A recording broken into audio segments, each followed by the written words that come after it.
You اے ای جو ہے نا وہ دنیا کا ہب ہے شاپنگ کے لیے. پوری دنیا سے لوگ شاپنگ کرنے کے لیے آتے ہیں، تو وہاں ہر طرح کی چیز، ہر کوالٹی کی چیز، ہر ویلیو اور پرائز کی چیز بکتی ہے.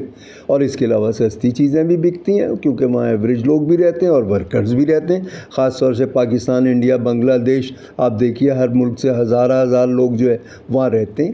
اور ان کی نیڈ جو ہے، ان کی بھی تو نیڈ ہے نا چیزیں خریدنے کی. وہ سستی پرائز کی لیں گے کیونکہ ان کے پاس اتنی گنجائش نہیں ہے. جو لوگ دبئی، خاص طور پہ دبئی کے اندر ہے. اور اس دفعہ اگر دیکھا جائے نا تو ہائیسٹ ایکسپورٹ پاکستان کی مینگو کی وہیں ہوئی تھی. اور پاکستان اچھی خاصی ایکسپورٹ کرتا ہے وہاں پر.